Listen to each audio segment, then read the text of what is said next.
नमस्कार, मैं हूं प्रीति भंडारी। आप देख रहे हैं A1 न्यूज़। आइए रुक करते हैं दिन भर की तमाम बड़ी खबरों की ओर।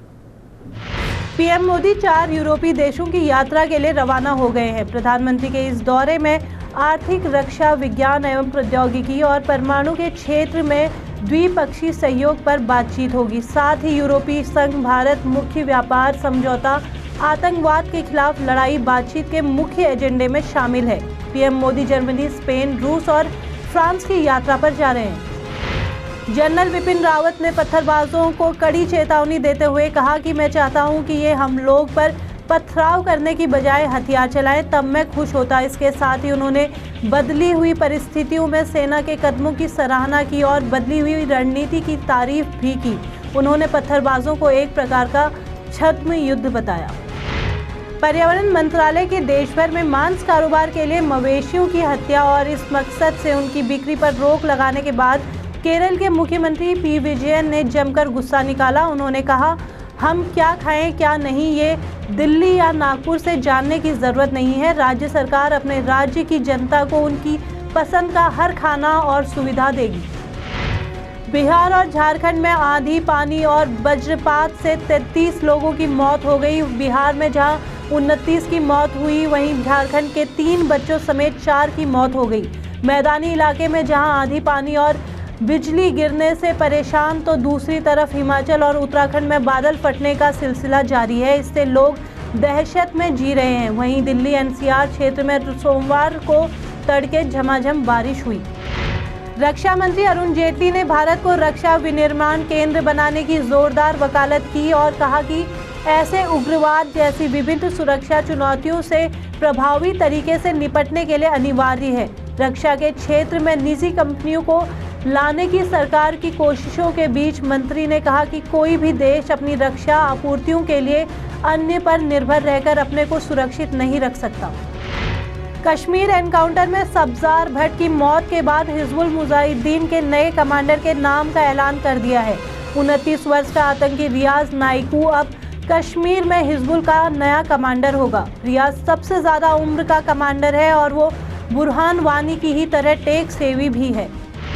झारखंड में नक्सलियों ने बीती रात जमकर उत्पात मचाया। धनबाद गया रेलवे खंड के चिचाकी करमाटांड स्टेशन के बीच रेलवे ट्रैक उड़ा दिया। रेलवे ट्रैक के क्षतिग्रस्त हो जाने से कई ट्रेनों को घंटों परिचालन बाधित रहा। वहीं धावाटांड के पास एक बुलेरो और डूमरी वीरानी बॉर्डर के पास बाराक नदी पर पुल निर्माण में लगे एक पोकेलोन को फूंक डाला। हावड़ा से कोलकाता के बीच मेट्रो संपर्क स्थापित करने के लिए हुगली नदी के नीचे सुरंग बनाने का काम अगले हफ्ते पूरा हो जाएगा। ये देश की अपनी तरह की पहली अंडर रिवर परियोजना होगी। नदी के नीचे सुरंग कोलकाता में रेलवे के 16.6 किमी लंबे ईस्ट वेस्ट मेट्रो प्रोजेक्ट का अहम हिस्सा है। नॉर्थ दिल्ली के जीटीबी नगर मेट्रो स्टेशन के बाहर कुछ बदमाशों ने एक रिक्शा चालक को पीट कर मार डाला। इलाके में गंदगी और बदबू से परेशान रिक्शा वाले ने रात को कुछ लड़कों को स्टेशन पर दीवार पर कथित तौर पर पेशाब करने से रोका था। गुजरात के भावनगर जिले में एक कार्यक्रम के दौरान केंद्रीय मंत्री मनसुख मंडाविया पर एक पाटीदार आंदोलनकारी ने जूता उछाल दिया। पुलिस ने कहा कि पाटीदार अनामत आंदोलन समिति के भावनगर संयोजक भावेश पटेल ने मंडाविया पर जूता उछाल दिया। हालांकि जूता मंत्री को नहीं लगा। फरीदाबाद में उद्योग मंत्री विपुल गोयल ने रोजगार मेले का उद्घाटन किया। इस मौके पर गोयल ने कहा कि हरियाणा के आईटीआई पास युवा विदेश में ही नौकरी करेंगे और प्रदेश की आईटीआई का विकास सिंगापुर और जर्मनी की तर्ज पर होगा। बता दें, 2 दिन की इस रोजगार मेले में फरीदाबाद, दिल्ली, गुड़गांव और मानेसर की 26 कंपनियां शिरकत कर रही हैं, जो साक्षात्कार के आधार पर युवाओं को नौकरी देगा। फरीदाबाद की मानव रचना इंटरनेशनल स्कूलों की श्रृंखला ने अपने 100% रिजल्ट के साथ मानव रचना शैक्षणिक संस्था को गौरवान्वित कर दिया। रविवार को घोषित हुए 12वीं सीबीएसई बोर्ड के रिजल्ट मानव रचना इंटरनेशनल स्कूल सेक्टर 14 और मानव रचना इंटरनेशनल स्कूल चारमावुड का प्रदर्शन 100% रहा। वहीं 100% रिजल्ट के साथ स्कूल में खुशी की लहर है। भुवनेश्वर कुमार ने 28 रन देकर 3 विकेट और मोहम्मद शमी ने 47 रन देकर 3 विकेट की घातक गेंदबाजी के बाद कप्तान विराट कोहली 52 रन की नाबाद अर्धशतकीय पारी से मौजूदा चैंपियन भारत ने बारिश से प्रभावित आईसीसी चैंपियन ट्रॉफी अभ्यास मैच में न्यूजीलैंड को डकवर्थ लुईस पद्धति में 45 रन से हरा दिया। चैंपियंस ट्रॉफी के बाद टीम इंडिया का नया कोच कौन होगा, इसको लेकर चर्चा शुरू हो गई है। बीसीसीआई ने इंडिया के नए कोच के लिए आवेदन मंगवाए हैं, जिसके बाद कई दिग्गज खिलाड़ियों का नाम कोच के रूप में सामने आने लगा है। ऑस्ट्रेलिया के पूर्व कप्तान रिकी पॉन्टिंग ने ऑस्ट्रेलियाई अखबार से बातचीत करते हुए कहा कि इस टीम इंडिया के का कोच राहुल द्रविड़ को बनना चाहिए, जिनको क्रिकेट के तीनों प्रारूपों में कोचिंग देने का अनुभव भी है।